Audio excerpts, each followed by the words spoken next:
ነገር የምነግር ወንድ ልጆች የምትሸወዱት ሴት ልጅ ካስጠላት ምክንያት ፈጥራ ቤተሰቧ ጋር ትሄድባለች ከዛ እንደልባ አንተ አትከታተላትም የትም አሸሼ ገዳሚ ትልልና ሲጸጸታት ደግሞ 3 ወር 4 ወር ቆይታ ትመጣለህና ትቀላቀላለች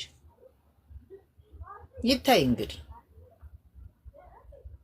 ይታይ ትቀላቀልላለች ስለዚህ እኔ ምንም ጥፋት የለብኝም እንደውም ተመልሼን ከተቀበልኳት እኔ ሆኜ ነው 15 ቀን በላይ ውጪ የትም ሆና ማለት ነው ከተቀበልኳትም እኔ ተመስገን በሉ እኔ አሁንም እኮ ችግር የለውም ነይ ብያታለሁ አለቀ እሷ ግን አትፈልግም እንደዚህ ከሆነ የምታስበው ደግሞ አጠፋላታለሁ ስሟን አጠፋላታለሁ ማለት ነው ችግር የለም እኔ ምንም ችግር የለብኝም እኔ መጠቆር የለብኝም አገባችሁ አሁን ሰው የሚፈርደው በእኔ ላይ ነው አቤለ እንደዚህ በድሏት ነው የሚሆነው ነው የምትሉት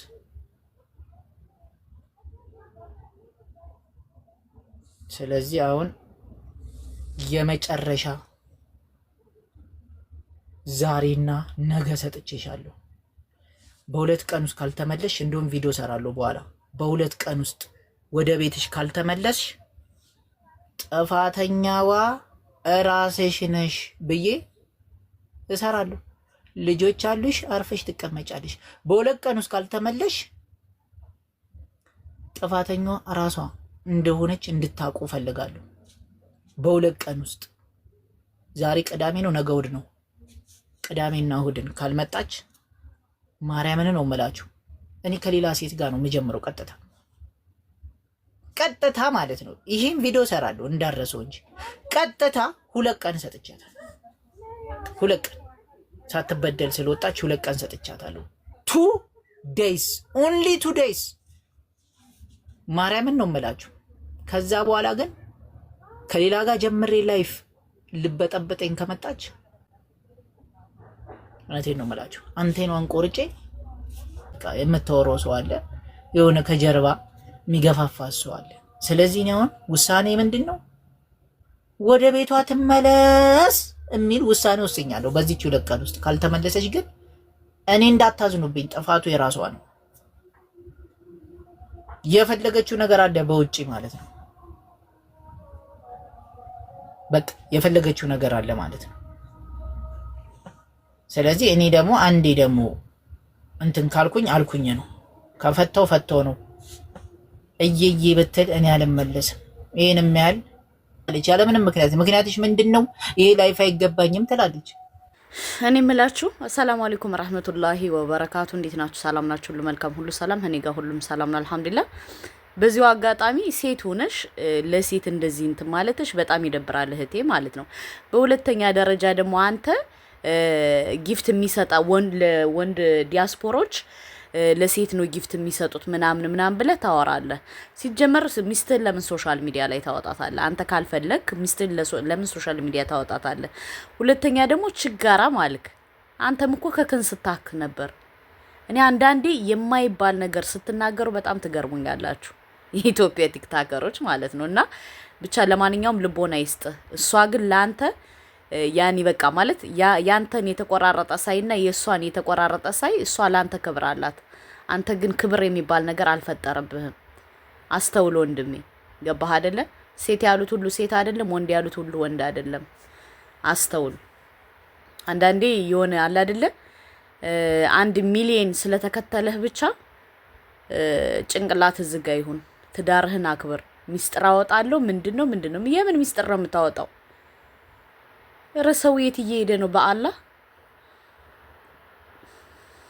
እንዴ እስከዛሬ ችጋራም አልነበረች እንዴ ከከክውታውን ትንሽ ብር ብታገኝ ችጋራም እንደዚህ እንደ አይነት ላይፍ አይገባኝ ምናምን ትላለች እንዴ ምን አይነት ላይፍ ነው የሚገባት እየተበዳች እዛ ሀብታም መሆን የፈለገችው እንደሌሎቹ ምን ማለት ነው ይሄ ላይፍ አይገባኝም አቤላ እናንተ ዞራችሁ ነገ ትገናኛላችሁ ሁለታችሁም የልጅ እናትና አባት ናችሁ እባክክን እዚህ ለኔ ብቻ አይደለም ወይ የነገርከኝ ያለው 995 ሰው ፊት ለበትን ኬዝ ስቲል እስካሁን ማንንም አያውቅም እኔ ነኝ የማውቀው ውስጤ ነው ያስኩት ኢቭን ልንገርሽ የፈለገ አርጎ ቢያዋርደኝ ፊቴ ላይ አሲድ ቢደፋ እመኝኝ እንዲህ አድርጎኝ ነው ብዬ እንደማላወራ መቼም ለራሴ ሁሉ ደግሜ ሳስበው እያቆሰለኝ ነው ያለው የተደረኩት የተሰራብኝ ፊልም ድራማ። ስለዚህ ወጥቼ እንዲህ ነው ብዬ አልናገርም። በቃ አለቀ። እሱ ይሄኛው ንግግር አይደለም እንደዚህ ያስደረገኝ። 10 ዓመት የኖርኩበትን ቤት እየወጣሁት በዚህ አይ ኖ ግን ታዩ እሺ፣ እዚህ ጋር እንዳታወሪ፣ በቃ ምንም ነገር እንዳታወሪ። አሁን ቃል ረፊ እዚህ ጋር ምንም ነገር እንዳታወሪ፣ ምክንያቱም ይሄ ኖርማል ነው። በቃ መታረቅ ያለ ነው፣ መጣላት ያለ ነው፣ መታረቅም እንደዛው ያለ ነው። ስለዚህ ይሄንን እንትን አትበይ፣ አታልቅሽ። ደግሞ ለማን ብለሽ ነው የምታልቅሽ? ለማን ብለሽ ነው የምታልቅሽ? እዚህ ሶሻል ሚዲያ ያለ ቆሾ ኮምብሬ እዚህ ጋር ነገ ሄልፕ ለማያረግሽ ህዝብ እሱን እኮ ነው የምለው። አትዘኝ ነው ወይ ሁሉም አንቺ መታረቅ ከፈለሽ አሁን ለምሳሌ አላማሽ ከሆነ እዚህ ጋር ኮሜንት ላይ ያሽቃብጣሉ፣ ብዙ ጋርቤጅ ጽፋሉ። ቆሻሻ ናቸው። ሶሻል ሚዲያ ሀበሻ ህዝብ ቆሻሻ ነው። በጣም ጌታ ደንቆሮ ነው፣ ቆሻሻ ነው። አዳምጡ። ምክንያቱም የሆነ ማን ነው ሪዝነብል ቤት ዘግቼ እኮ አልቅሽ ወጣልኝ ተውኩኝ። አንድ ወር ሙሉ ብቻዬን ግን አሁን እኔ እንዳልተበደለ ሰው ስሜ ሲጠፋ ልጅ ባይኖረኝ ወጥቼ እናገር ነበረ። ያ ቃልዬ ፕሊስ አታልቅሽ እባክሽ፣ እባክሽ ነው ማልቀስ ፕሊስ። እዚህ ጋር ያንቺ ማልቀስ እዚህ ጋር ምንም ትርጉም የሚሰጥ ነገር የለም። እንደዚህ ሆኖ ነበር እንደዚህ ነበር ከማለት ውጪ ማለት ነው። ሞራው ራስ አይ እኔ እኮ ይሄን ያህል የባለጦት ነው ወይ ብር ከፍለን እስከሚያገቡን ድረስ የደረስ ነው? ለምንድን ነው ይሄ? ክብረ ቢስነት አይደለም ወይ? እሱ እኔን ለማግባት ፈለገ፣ ቤቱን ያስተዳድር። እንዴት ነው እኔ ቤት ተከራይቼ እኔ ቤት ዕቃ ማለቼ እሱ ምን ሊያዋጣ ነው? ሰሞኑን ናይጄሪያ ውስጥ ይሄ ምስሉ ላይ የምታዩት ሰውዬ ትሬንድ ሆኗል። መነጋገሪያ እሱ ነው። ያደረገው ነገር እጅግ በጣም አሰቃቂ ነገር ነው። ለአንዳንድ ሰዎች ይሄ ታሪክ ሊመቻቸው ስለማይችል ስክሮል ብታደርጉት ይሻላል። ልበ ደንዳኖቹ ብቻ አብራችሁን ቀጥሉ። ከቻላችሁ ሻይ እየጠጣችሁ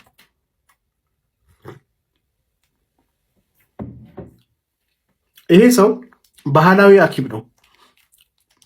አንድ በሱ አካባቢ በጣም ታዋቂ ነው፣ ገንዘብ አለው፣ ሀብታም ነው እና ባለጸጋ የሚባል ነው። እሺ የዚህ ሰውዬ ይሄን ያህል ከገለጽኩላችሁ በዚህ ቆይና ነገሩን ልንገራችሁ። እንዳልኳችሁ ትንሽዬ መንደር ነች። አንድ አባት የ13 ዓመት ሴት ልጁን ይዞ ጫካ ይወጣል። ልክ እንደኛ ሀገር እንጨት ለቀማ። እንጨት ለቅመው እየለቀሙ እንዳለ 3 ሰዎች በሞተር ሳይክል በአንድ ሞተር ሳይክል በነሱ ባሉበት ቦታ ላይ እንደሚያልፍ ሰው ሆነው እዛ ጋር ያቆማሉ። ሞተሩ እንደተበላሸባቸው አይነት አክት ያደርጋሉ ማለት ነው። ከዛ በኋላ ለነዚህ አባትና ልጅ የያዙትን መጥረቢያ እንጨት መጥረቢያ ሞተር ሳይክላቸውን መጠገኛነት ለጊዜያዊ መጠገኛነት እንጠቀም ፈልገን ነው ስጡን ይሏቸዋል። አባት ይሰጣል ማለት ነው። ከዛ ሞተር ሳይክላቸውን እንደሚያስተካክል ሰው አክት እያደረጉ ሰውየው የሆነ ሰዓት ላይ በሚለቅመው እንጨት ምናምን ቢዚ ሲሆን ሁለቱ ፈጠን ብለው ሄደው ሰውየውን ሃንግ ይዙትና ወደ አንድ በኩል ይወስዱታል። ከዛ እችን የ13 ዓመት ልጅ ያ የቀረው ልጅ ሰውዬ ደግሞ አፍኖ ይዟት ይሰወራል ማለት ነው። ተከታትለው ብቻ ሄዱ ልጅቷን አፍነው። አባት ምስኪን ልጁን ማስጣል አልቻለም።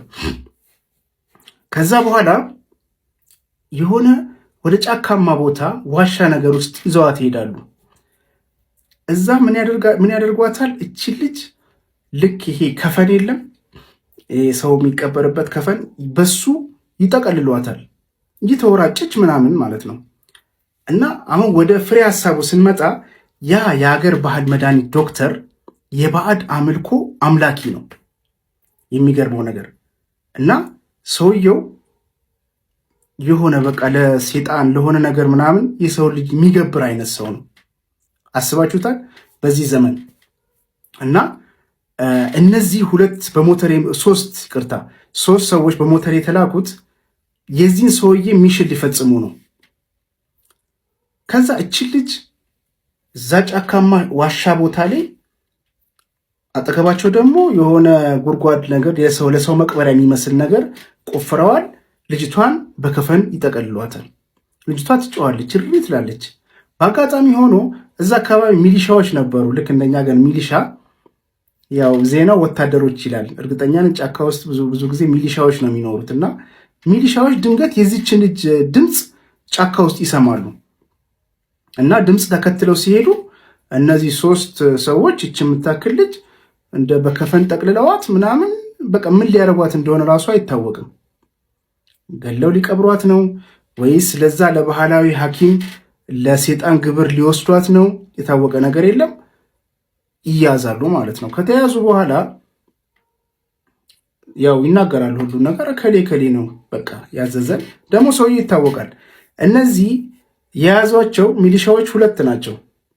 አሁን በቂ ኃይል የላቸውም። እዛ ሰውዬ ጋር ሄደው ከዛ ሰውዬ ጋር መጋፈጥ ስለማይችሉ ከመንግስት ተጨማሪ ድጋፍ ይጠይቁና በቃ ፕሮቶኮሉን በጠበቀ መንገድ የሰውየውን ቤት ፍተሻ ያደርጋሉ።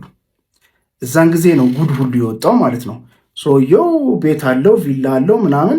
እዛው ቤት ውስጥ ደግሞ ሌላ ቤት ያሰራል እና እዛ ቤት ውስጥ የሚያሰራው ቤት ውስጥ ደግሞ ምን አለ መሰላችሁ? እንዴት ነው ነገሩ? ልክ ቤት ውስጥ ሆኖ ልክ እንደ ጉድጓድ ያደርጋል። ቤቱ ጣራው ምናምን ከማለቁ በፊት ያደርግና እዛ ጉድጓድ ውስጥ የሚገርማችሁ ነገር ሰው እየገደለ ነው የሚጥለው። አንዱ ጉድጓድ ላይ ብቻ 6 ሬሳ አገኙ እና የሚያሳዝነው እዛ 6ቱ ሬሳዎቹ መሃል አንድ ነፍሰ ጡር ነች። በቃ ሆዷ እንደዚህ ያስታውቃል። ምን ይላል እስኪ ወይ ቪዲዮውን ያው ቲክቶክ እዚህ ላይ ማሳየት ስለማልችል ሼር አረጋችኋለሁ፣ ገብታችሁ ማየት ትችላላችሁ። እና በቃ በእንደዚህ አይነት አሰቃቂ እንግዲህ አሁን ገና ትኩስ ነው ነገሩ፣ በቃ ትኩስ ነው። አንዱን ጉድጓድ ነው ያገኙት። እዛ ጉድጓድ ውስጥ 6 ሰዎች ተገድለው ተጥለዋል። ይሄን የምታደርገው ለምንድን ነው? ሰውየው በወቅቱ አልተያዘም። ይሄ ኬዝ በተፈጠረ በ48 ሰዓት ውስጥ ነው የተያዘው፣ ተይዟል። አሁን በመንግስት ቁጥጥር ስር ነው ያለው እና ከዛ በኋላ ያው ይናገራል። የተናገረው ምንድን ነው? እኔ ይህንን ነገር ማድረገው በቃ ግልጽ ነው፣ የባዕድ አምልኮ ነው ማድረገው። ይሄ የምሰራው ቤት አዲስ የምሰራው ቤት የተባረከ እንዲሆን በቃ የዓለም የተድላ እንዲሆን ምንም እዚህ የገባ ሰው ሁሉ ችግር እንዳይገጥመው እኔም ተንደላቅቄ እዚህ ቤት ላይ ንጉሥ ሆኜ እንድኖር ምናምን ነው። በቃ ይሄንን ማድረገዋለን እና ምርመራው እየቀጠለ ሲመጣ እንግዲህ ሌላም ቤቶቹ ላይ እንደዚህ ሲሰራ እንደዚህ የሰውን ደም እዛ ቦታ ላይ ያፈሳል፣ ሬሳቸውን እዛ ያደርጋል። እዛው የሚያደርገውን ነገር ከጨረሰ በኋላ እዛው ላይ ነው በቃ አርማታ የሚሞላባቸው ሞልቶባቸው እዛ ላይ ይኖራል ሰውየው። እና የሚገርመው ነገር በቃ ታሪኩን ወደኋላ ሲያዩት በቃ ሰውየው በቃ ሌላ ነው። ሲያገባ ራሱ ቅርብ ጊዜ ትዳር ሚስት ጋብቻ አድርጓል እና እዛ ላይ ምናምን በቃ ብር ሲበትን ምናምን ነው የሚያሳየው በቃ። እና በጣም በሚያሳዝን መንገድ በዚች በ13 ዓመት አንድ ፍሬም ቡቃቅላ በዛ ምክንያት ፈጣሪ ተጋለጥ ሲለው ተጋለጠ። አሁን ታስሯል። የአካባቢ ሰው ሁሉ በጣም ተናዷል በዚህ ነገር። ቤቱን ሁሉ ህዝቡ በደቦ መጥቶ የሆነውን ቤቱን አቃጥለውበታል እና እሱም በህግ ቁጥጥር ስር ነው ያለው። አሁን ሰሞኑን በቃ እችን 3-4 ቀን ናይጄሪያ ውስጥ የዚህ ሰውዬ ኬዝ ነው በጣም ትሬንድ የሆነ እና በጣም የሚያሳዝነው በዚህ ዘመን የማይጠበቅ ነገር ነው የተሰማው እና ታሪኩ ይሄን ይመስላል እላችኋለሁ።